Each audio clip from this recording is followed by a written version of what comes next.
राजस्थान के एक छोटे से गांव बीरपुर में एक पगडंडी थी जिसे लोग काली पगडंडी कहते थे। कहते हैं वहां रात के समय कोई भी अकेला नहीं जाता था। वजह थी उस रास्ते पर भटकती सफेद साड़ी वाली चुड़ैल। गांव के बुजुर्ग बताते थे कि कई साल पहले उसी रास्ते पर सगाई से लौटती एक लड़की रतन की मौत हो गई थी। कहा जाता था कि उसकी आत्मा को कभी शांति नहीं मिली और वो उसी पगडंडी पर भटकती रहती है।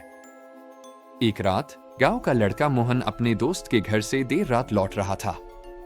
सबने उसे रोका पर वह हंसकर बोला, अरे चुड़ैल वुड़ैल कुछ नहीं होता। जैसे ही मोहन काली पगडंडी पर पहुंचा, उसे लगा जैसे हवा अचानक बर्फ की तरह ठंडी हो गई है। पेड़ों की टहनियां बिना हवा के भी हिल रही थीं और दूर से चूड़ियों की छन छन की आवाज आ रही थी। मोहन के कदम रुक गए।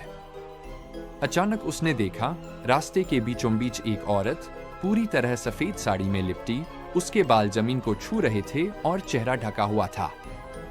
औरत धीरे धीरे मुड़कर बोली, मोहन, देर हो गई, जा कहां रहा है? मोहन का दिल जोर से धड़कने लगा। उसने कभी उसे अपना नाम नहीं बताया था। औरत आगे बढ़ने लगी और हर कदम के साथ उसकी चूड़ियां अपने आप टूटती जा रही थी। जमीन पर टूटी चूड़ियों की आवाज गूंजने लगी। मोहन डर के मारे पीछे हटने लगा जब अचानक औरत ने अपना चेहरा ऊपर उठाया। उसकी आंखें बिल्कुल काली, बिना पुतलियों के, और मुंह कान तक फटा हुआ था।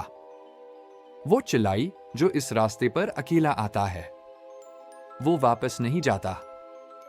मोहन चीखकर उल्टी दिशा दौड़ने लगा, लेकिन उसके पीछे तेज कदमों की आवाज गूंज रही थी, जैसे कोई चार पैरों पर भाग रहा हो। मोहन बेहोश होकर गिर पड़ा। सुबह जब गांव वाले पहुंचे तो मोहन पगडंडी के किनारे पड़ा मिला। उसके कपड़े फटे हुए थे, पूरे शरीर पर खरोंच के निशान थे और सबसे डरावनी बात, उसके हाथ में टूटी हुई लाल चूड़ियों का पूरा गुच्छा था। मोहन कई दिनों तक कुछ नहीं बोल पाया। जब बोला, वो आज भी वही है, कोई मत जाना। आज भी लोग काली पगडंडी से रात में गुजरने से डरते हैं।